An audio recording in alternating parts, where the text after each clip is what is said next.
ಮಿತ್ರರೇ, ಕೈವಾರ ಕ್ಷೇತ್ರದ ಯೋಗಿ ನಾರಾಯಣರು ಚಿಕ್ಕ ಮಗುವಿದ್ದಾಗ ತನ್ನ ಅತ್ತೆಯಾದ ಧರ್ಮಕ್ಕ ಆ ಮಗುವನ್ನು ಸಾಯಿಸಲು ನೋಡುತ್ತಾಳೆ. ಅದಕ್ಕೆ ಅಂತ ಒಂದು ಪ್ಲಾನ್ ಕೂಡ ಹಾಕ್ತಾಳೆ.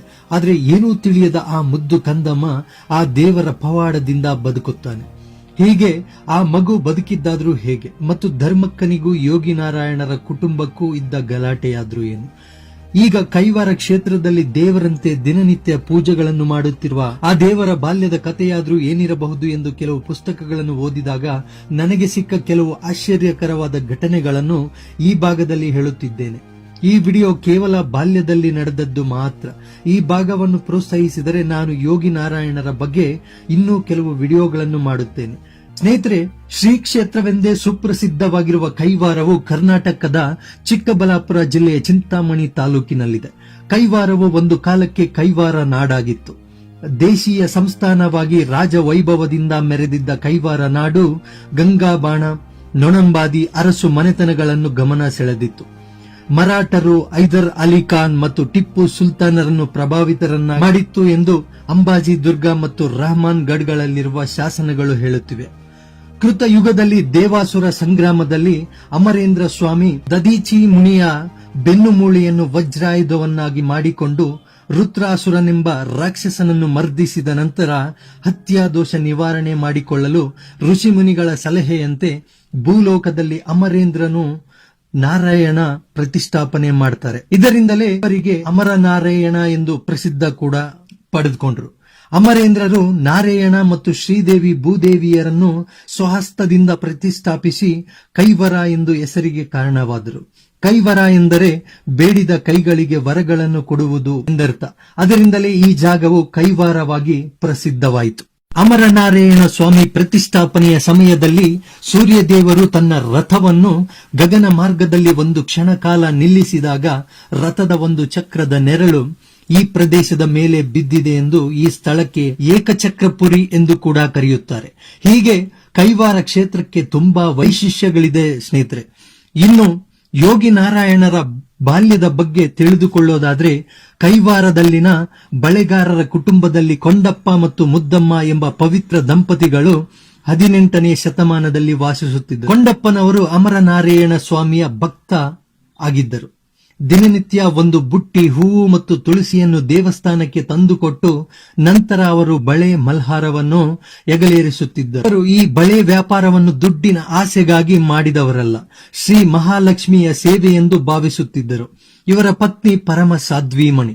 ಸೇವೆ ಭಜನೆಗಳು ಇವರ ದೈನಂದಿನ ಕಾರ್ಯಕ್ರಮಗಳಾಗಿದ್ದವು.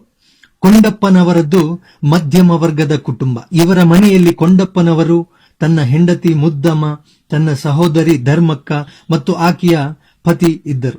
ಬಳೆಯ ವ್ಯಾಪಾರದಲ್ಲಿ ಬಂದ ಹಣದಲ್ಲಿ ಇವರು ತೃಪ್ತಿಯಾದ ಜೀವನ ನಡೆಸುತ್ತಿದ್ದರು. ಬರುವ ಸ್ವಲ್ಪ ಹಣದಲ್ಲಿಯೇ ಯಾವುದೇ ಆಡಂಬರಕ್ಕೆ ಹೋಗದೆ ನೆಮ್ಮದಿಯಾಗಿದ್ದರು. ಆದರೆ ಇಷ್ಟು ತೃಪ್ತಿಯಿಂದ ಇದ್ದ ಕೊಂಡಪ್ಪ ಮತ್ತು ಮುದ್ದಮ್ಮರಿಗೆ ಒಂದು ಚಿಂತೆ ಮಾತ್ರ ಸದಾ ಕಾಡುತ್ತಿತ್ತು. ಅದು ಅವರಿಗೆ ಮಕ್ಕಳಿರಲಿಲ್ಲ. ಮುದ್ದಮ್ಮನಿಗಂತೂ ನೆರೆಯ ಹೆಂಗಸರ ಕಂಕುಳಲ್ಲಿ ಆಡುವ ಮಕ್ಕಳನ್ನು ಕಂಡಾಗ ತುಂಬಾ ನೋವನ್ನನುಭವಿಸುತ್ತಿದ್ದರು. ಹೀಗೆ ಮುದ್ದಮ್ಮ ಸಂತಾನಕ್ಕಾಗಿ ತನ್ನ ವ್ಯಾಪ್ತಿಯಲ್ಲಿ ತಾನು ಮಾಡಬಹುದಾದ ಪೂಜೆಗಳನ್ನು ಮಾಡುತ್ತಿದ್ದರು. ದಾನ ಧರ್ಮ, ನಿತ್ಯಾನ್ನ ಸೇವೆಗಳನ್ನು ಕೂಡ ಮಾಡುತ್ತಿದ್ದರು. ಅದೊಂದು ದಿನ ನವರಾತ್ರಿ ನಿತ್ಯೋತ್ಸವಗಳ ಕೊನೆಯ ದಿನ. ಕಳೆದ 8 ದಿನಗಳು ಆ ಅಮರನಾರಾಯಣ ಸ್ವಾಮಿಯ ಪೂಜೆ ಸಲ್ಲಿಸಿ ಬೇಡಿದ್ದಾಗಿತ್ತು. ಅಂದಿನ ಕೊನೆಯ ರಾತ್ರಿ ದಂಪತಿಗಳಿಬ್ಬರು ತಮ್ಮ ಮನಸ್ಸಿನಲ್ಲಿದ್ದುದನ್ನು ಮೌನವಾಗಿಯೇ ಆ ಸ್ವಾಮಿಗೆ ಹೇಳಿಕೊಂಡರು. ಇವರು, ಸ್ವಾಮಿ, ನಿನಗೆ 9ನೆಯ ದಿನದ ಸೇವೆ ಸಲ್ಲಿಸುತ್ತಿದ್ದೇವೆ. ಬಡವರಾದ ನಾವು ಇನ್ಯಾವ ಪೂಜೆ ಸೇವೆ ಮಾಡಬಲ್ಲೆವು. ಇಷ್ಟರಿಂದಲೇ ನೀವು ತೃಪ್ತಿಯಾಗಿ ನಮಗೆ ಒಂದು ಮಗುವನ್ನು ಪ್ರಸಾದಿಸು ಎಂದು ಬೇಡಿಕೊಳ್ತಾರೆ. ಹಾಗೆಯೇ ಸ್ವಾಮಿ, ಆ ಮಗುವಿಗೆ ನಿಮ್ಮ ಹೆಸರನ್ನೇ ಇಟ್ಟುಕೊಳ್ಳುತ್ತೇವೆ ಎಂದು ಕೂಡ ಹೇಳ್ತಾರೆ. ಆ ದಿನ ರಾತ್ರಿ ಮನೆಗೆ ವಾಪಸ್ಸಾದ ದಂಪತಿಗಳು ಊಟವನ್ನು ಮಾಡಿ ಮಲಗಿದ ಮೇಲೆ ಬೆಳಗಿನ ಜಾವದಲ್ಲಿ ಮುದ್ದಮ್ಮನಿಗೆ ಒಂದು ಕನಸು ಬೀಳಿತು. ಅದು ಸಾಕ್ಷಾತ್ ಆ ಅಮರನಾರಾಯಣ ಸ್ವಾಮಿಯು ಕನಸಿನಲ್ಲಿ ಬಂದು ನಗುತ್ತಾ ತನ್ನ ಅಭಯ ಹಸ್ತದಿಂದ ಮುದ್ದಮ್ಮನನ್ನು ಅರಿಸುತ್ತಿದ್ದಂತೆ. ಅದೇ ಸಮಯದಲ್ಲಿ ಸ್ವಾಮಿಯ ಅಭಯ ಹಸ್ತದಿಂದ ಬಂದ ಪ್ರಕಾಶಮಾನವಾದ ಅಪೂರ್ವ ಕಾಂತಿಯೊಂದು ಬಂದು ತನ್ನ ಗರ್ಭವನ್ನು ಸೇರಿದ ಹಾಗೆ ಅನುಭವ ಆಗುತ್ತದೆ. ಇದರಿಂದ ಥಟ್ಟನೆ ನಿದ್ರೆಯಿಂದ ಎಚ್ಚರಗೊಂಡು ಎದ್ದು ಕುಳಿತುಕೊಳ್ಳುತ್ತಾಳೆ. ಕೊಂಡಪ್ಪ ಕೂಡ ಎದ್ದು ಏನಾಯಿತು ಎಂದು ಕೇಳುತ್ತಾನೆ ಮುದ್ದಮ್ಮಳಿ. ಮುದ್ದಮ್ಮನು ಕನಸಿನ ಬಗ್ಗೆ ಹೇಳುತ್ತಾಳೆ.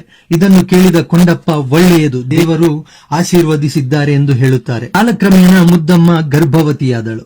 9 ಮಾಸಗಳು ತುಂಬುತ್ತಾ ಹೋದಾಗ ಆ ದಂಪತಿಗಳ ಸಂತೋಷಕ್ಕೆ ಪಾರವೇ ಇಲ್ಲವಾಯಿತು. ಆದ್ರೆ ಇವರ ಸಂತೋಷ ಸಹಿಸದ ಕೊಂಡಪ್ಪನ ತಂಗಿ ಧರ್ಮಕ್ಕ ಕೆಂಡ ಮಂಡಲವಾಗಿರುತ್ತಾಳೆ. ಇವರಿಗೆ ಮಕ್ಕಳಿಲ್ಲ ಎಂದರೆ ನನ್ನ ಅಣ್ಣನ ಆಸ್ತಿಗೆ ನಾನೇ ಒಡತಿ ಆಗುತ್ತೇನೆ ಎಂದು ಭಾವಿಸಿದ ಆಕೆ ಮುದ್ದಕ್ಕನ ಶಿಶುವನ್ನು ಗರ್ಭದಲ್ಲಿಯೇ ನಾಶ ಮಾಡಬೇಕು ಎಂದು ಆಲೋಚನೆ ಮಾಡಿಕೊಂಡು ಇರುತ್ತಾಳೆ. ಅದೊಂದು ದಿನ ಬಳೆಗಾರ ಕೊಂಡಪ್ಪ ಮಲ್ಹಾರ ಹೊತ್ತು ವ್ಯಾಪಾರಕ್ಕೆ ತೆರಳುತ್ತಾನೆ. ಇತ್ತ 9 ತಿಂಗಳು ತುಂಬಿದ ಮುದ್ದಮ್ಮನಿಗೆ ಪ್ರಸವ ವೇದನೆ ಶುರುವಾಗುತ್ತೆ. ಅದೇ ಸಮಯದಲ್ಲಿ ಮುದ್ದಮ್ಮ ನೋವಿಗೆ ತಡೆಯಲಾರದೆ ಅತ್ತಿಗೆಯಾದ ಧರ್ಮಕ್ಕನನ್ನು ಕರೆಯುತ್ತಾಳೆ. ಆಗ ಅಲ್ಲಿಗೆ ಬಂದ ಧರ್ಮಕ್ಕ ಇದೇ ಒಳ್ಳೆಯ ಸಮಯವೆಂದು ಭಾವಿಸಿ ವಿಷವನ್ನು ಒಂದು ಬಟ್ಟಲಿನಲ್ಲಿ ಹಾಕಿಕೊಟ್ಟು, ಇದು ದಿವ್ಯ ಔಷಧ, ಇದನ್ನು ಕುಡಿ, ಪ್ರಸವ ಚೆನ್ನಾಗಿ ಆಗುತ್ತದೆ ಎಂದು ಹೇಳುತ್ತಾಳೆ. ಇದನ್ನು ಕೇಳಿದ ಮುದ್ದಮ್ಮ ಆತುರಾತರದಿಂದ ಸೇವಿಸುತ್ತಾಳೆ. ಇದು ಸೇವಿಸಿದ ನಂತರ ನರಕ ಯಾತನೆಯನ್ನು ಅನುಭವಿಸಿ ಕೊನೆಗೆ ಮುದ್ದಮ್ಮ ಗಂಡು ಮಗುವಿಗೆ ಜನ್ಮ ಕೊಡುತ್ತಾಳೆ. ಈ ಮಗುವೆ ಲೋಕೋತ್ತರವಾದ ಕೈವಾರ ಶ್ರೀ ತಾತಯ್ಯನವರು. ಹೀಗೆ ಜನ್ಮ ಕೊಟ್ಟ ಮುದ್ದಮ್ಮ ಕಂದಮ್ಮನನ್ನು ಸಂತೋಷದಿಂದ ಮುದ್ದಾಡಿ ಆನಂದದಿಂದ ದೇವರನ್ನು ನೆನೆಯುತ್ತಾ ದೈವಾಧೀನರಾದರು. ಇದನ್ನು ತಿಳಿದು ಮನೆಗೆ ಬಂದ ಕೊಂಡಪ್ಪ ಒಂದು ಕಡೆ ಸಂತೋಷ, ಒಂದು ಕಡೆ ದುಃಖದೊಂದಿಗೆ, ಹೇ ಅಮರನಾರಾಯಣ, ಒಂದು ಕೊಟ್ಟು ಒಂದು ಕಿತ್ತುಕೊಂಡೆಯಾ ತಂದೆ ಎಂದು ಹೇಳುತ್ತಾ ಮಗುವನ್ನು ಮುದ್ದಾಡಿ ಆ ಮಗುವನ್ನು ನೀನು ಮಹಾಪುರುಷನಾಗುವೆ ಎಂದು ಆಶೀರ್ವದಿಸಿ ತನ್ನ ಹೆಂಡತಿಯನ್ನು ನೋಡಿ, ನಿನ್ನ ಬಿಟ್ಟು ನಾನು ಹೇಗಿರಲಿ, ನಾನು ನಿನ್ನೊಂದಿಗೆ ಬರುತ್ತೇನೆ ಎಂದು ಬಾಚಿ ತಬ್ಬಿಕೊಂಡು ಕೊಂಡಪ್ಪನು ಕೂಡ ದೈವಾಧೀನನಾಗುತ್ತಾನೆ. ಇದೆಲ್ಲವನ್ನು ಗಮನಿಸುತ್ತಿದ್ದ ಧರ್ಮಕ್ಕ ತನಗೇನು ತಿಳಿಯದಂತೆ ಮನಸ್ಸಲ್ಲೇ ನಾನು ಒಂದು ಅನ್ಕೊಂಡ್ರೆ ಇನ್ನೊಂದು ಆಯ್ತಲ್ಲ ಅಂದುಕೊಂಡು ದುರಾಸೆಯಿಂದ ಇದ್ದ ಆಕೆ ಹೇಗಾದರೂ ಮಾಡಿ ಆ ಮಗುವನ್ನು ಸಾಯಿಸಲೇಬೇಕು, ಆಸ್ತಿ ತನ್ನದಾಗಿಸಿಕೊಳ್ಳಲೇಬೇಕು ಎಂದುಕೊಂಡು ಒಂದು ದಿನ ರಾತ್ರಿ ಊರಿನ ಜನ ನಿದ್ದೆಗೆ ಜಾರಿದ ಮೇಲೆ ಒಂದು ಗೋಣಿ ಚೀಲದಲ್ಲಿ ಆ ಮುದ್ದು ಕಂದಮ್ಮನನ್ನು ಸುತ್ತಿಕೊಂಡು ಊರಿನಾಚೆ ಇರುವ ಭೀಮಲಿಂಗೇಶ್ವರ ಸ್ವಾಮಿ ದೇವಾಲಯದ ಪಕ್ಕದ ಕಾಡು ಪ್ರಾಂತ್ಯದಲ್ಲಿ ನಡೆದು ಹೋಗುತ್ತಿದ್ದಳು. ಇದೇ ಸಮಯಕ್ಕೆ ಎದುರಿಗೆ ಬುಸ್ ಎಂದು ಒಂದು ಶಬ್ದ ಕೇಳುತ್ತದೆ. ಏನಪ್ಪಾ ಶಬ್ದ ಎಂದು ನೋಡುತ್ತಾಳೆ ಧರ್ಮಕ್ಕ. ಆಗ ಘಟ ಸರ್ಪ ಒಂದು ಹೆಡೆಬಿಚ್ಚಿ ಧರ್ಮಕ್ಕನನ್ನು ಅಡ್ಡಗಟ್ಟಿ ಬುಸುಗುಟ್ಟುತ್ತಿತ್ತು. ಗಾಬರಿಗೊಂಡ ಆಕೆ ಭಯದಿಂದ ಗೋಣಿ ಚೀಲದಲ್ಲಿದ್ದ ಮಗುವನ್ನು ಕೆಳಗೆ ಬಿಸಾಡಿ ಓಡಿ ಹೋಗಿ ಒಂದು ಮರದ ಬುಡದಲ್ಲಿ ಅವಿತಿಕೊಂಡು ಆ ಘಟ ಸರ್ಪದ ಕಡೆ ನೋಡುತ್ತಾಳೆ.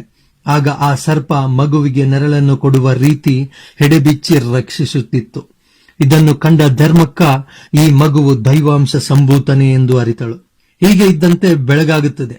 ಅದೇ ಮಾರ್ಗದಲ್ಲಿ ಓಡಾಡುವ ಜನ ಈ ದೃಶ್ಯವನ್ನು ಕಂಡು ಆ ಮಗು ಮಹಾಪುರುಷನು ಎಂದು ನಂಬಿದ ಗ್ರಾಮಸ್ಥರೆಲ್ಲರೂ ನೋಡುತ್ತಿದ್ದಂತೆ ಆ ಸರ್ಪ ಮಯವಾಗುತ್ತದೆ. ನಂತರ ಆ ಮಗು ಯಾರದು ಎಂದು ನೋಡಿದ ಜನ ಕೊಂಡಪ್ಪ ಮುದ್ದಮ್ಮ ಮಗು ಎಂದು ಗ್ರಹಿಸಿ ಆಮೇಲೆ ಆ ಶಿಶುವನ್ನು ಗ್ರಾಮದೊಳಕ್ಕೆ ತಂದು ಕುಲಸ್ಥರು ಪೋಷಿಸತೊಡಗಿದರು. ಧರ್ಮಕ್ಕ ಮಾಡಿದ ದುಷ್ಕೃತ್ಯಗಳು ಗ್ರಾಮಸ್ಥರಿಗೆ ತಿಳಿದಿದ್ದರಿಂದ ಹೆದರಿ ಗ್ರಾಮ ಬಿಟ್ಟು ಓಡಿ ಹೋದಳು.